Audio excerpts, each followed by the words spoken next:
My name is Veronica, and this is my video out.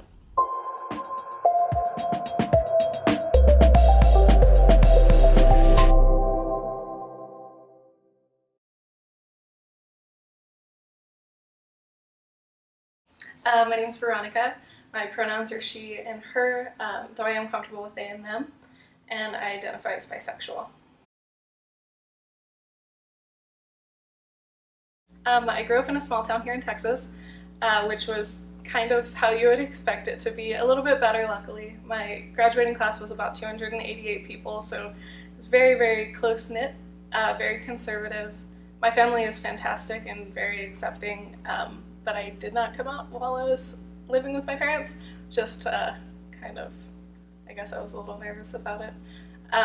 But I had a pretty close-knit group of friends that were also somewhere on the LGBTQ plus spectrum, and that made it a lot easier, but unfortunately the stereotypes of Texas and conservative, a lot of my friends did get disowned or kicked out of the house because of their identity or because of their significant other, so that was something that was always kind of a societal norm that I didn't understand since my family was pretty accepting. But it was easier than I think people would imagine it to be. But I think the other thing that plays into that is that since I'm bisexual, if I dated a guy, no one would really think anything. And it wasn't until after high school that I got into serious relationships with women, so it wouldn't have been a big deal. Yeah.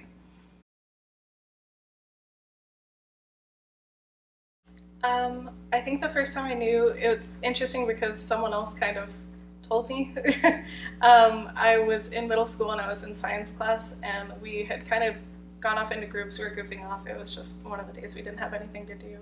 And we were playing some kind of question game, and a girl that I was friends with that was out as a lesbian just straight up asked me if I was a lesbian, because she was like, "I think you are," and I just want to know. And my immediate response was like, "No," but not of like, "Oh no, absolutely not," just kind of like, "No, why would you think that?" And that kind of set the wheels turning, I guess. And then I went back to all of the, I think most of us have the I should have known moments, which my biggest one is I've always wanted tattoos since I was little, which luckily now I can do. But the first thing I ever told my dad I wanted to get tattooed was a pinup girl with like Daisy Dukes and everything, so probably should have known back then. But yeah, it was kind of a revelation when she told me that, and it took a little while, but it slowly started to kind of make sense. So yeah, that's when I figured it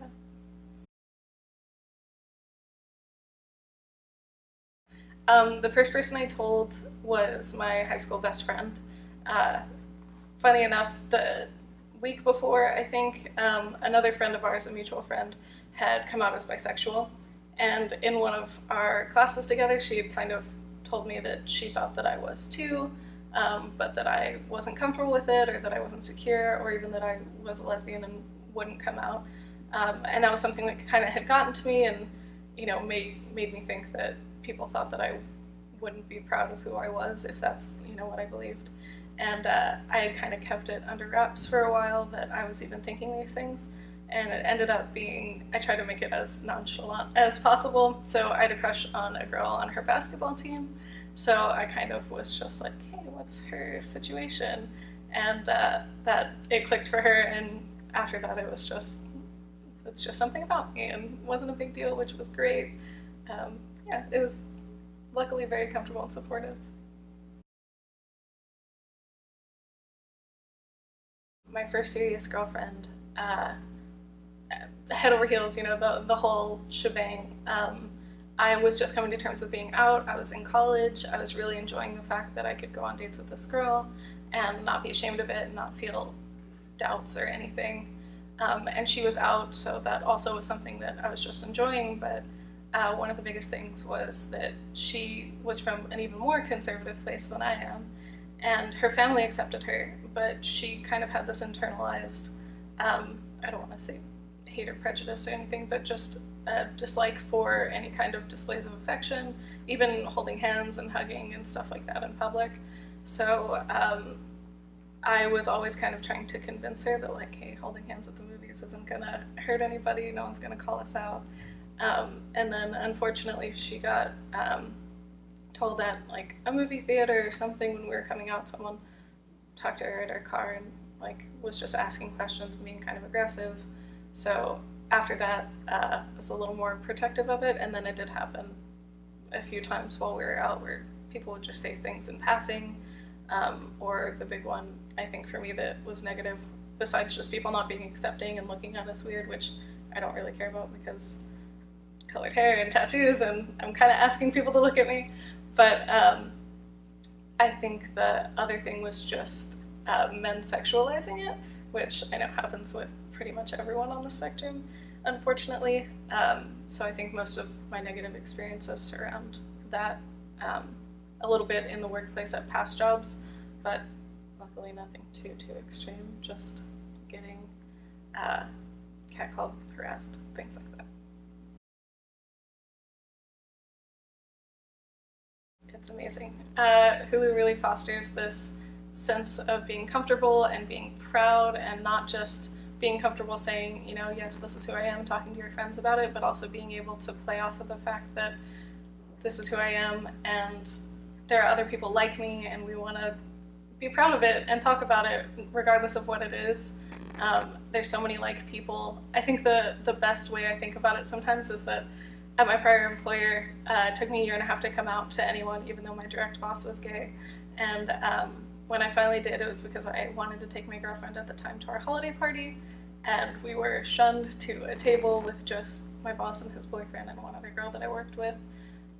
But here, within my first week of training, I went to lunch with some people that I was training with, and we all ended up talking about the diversity we had already seen, and just like everyone's sexuality, and how like Hulu really felt like it was coming into this new generation of acceptance in the workplace and being able to be out and proud of who you are. And we went to Pride like 3 weeks after meeting each other, which was great. So yeah, Hulu fosters that sense so much, and it just makes me super proud to work here and be a lead for Pride.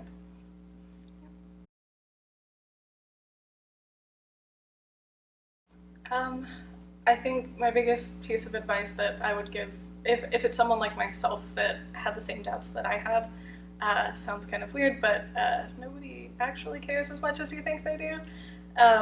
My biggest thing was that I thought that the world would come crashing down around me and everyone would treat me like I was this completely different person, hate me and all of that, and even the worst of it was someone looking at me slightly different maybe, but the vast majority of people, it doesn't change their life at all, so they didn't actually care. They still care about me, but I'm the same person that they cared about before. So I'd say the people that love you will still love you regardless, because they love you as a human being, whatever you identify as. And the people that don't really matter. It's not important to worry about everyone else's opinion because you can't control it. So control, or care about what you can control, which is the people you love and yourself, and how you kind of believe in yourself and present yourself and all of that. And it's a lot easier to get comfortable with your identity than you think it is.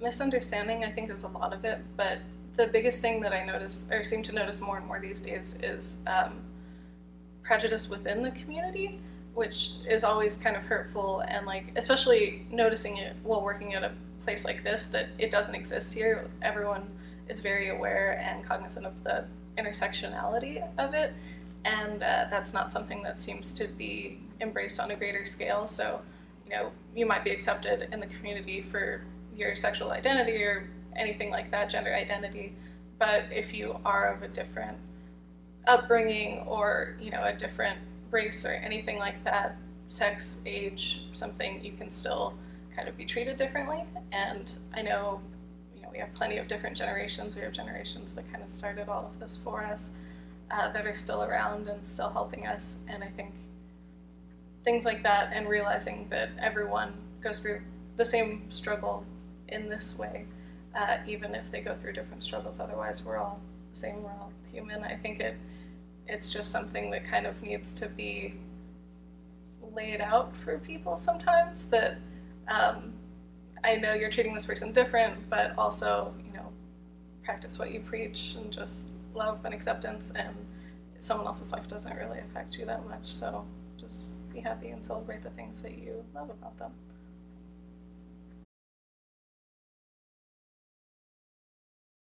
Honestly, the media now, which I never thought I would say because growing up there was no representation whatsoever, but the fact that it's being normalized now is incredible. Like the fact that you can have a show on Disney Channel or Nick Jr. that has gay parents, or someone comes out and it's not a big deal and now they just have a girlfriend instead of a boyfriend, or vice versa.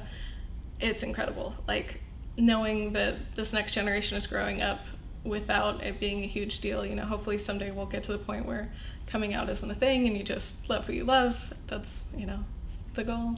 But I think it's incredible the steps that the media has taken in the last 10 years even, because growing up I never saw anything like that, and it gives me a lot of hope for the future, knowing that even though sometimes we do have major setbacks, regardless of where they come from, we still have people that are fighting the good fight, so to speak.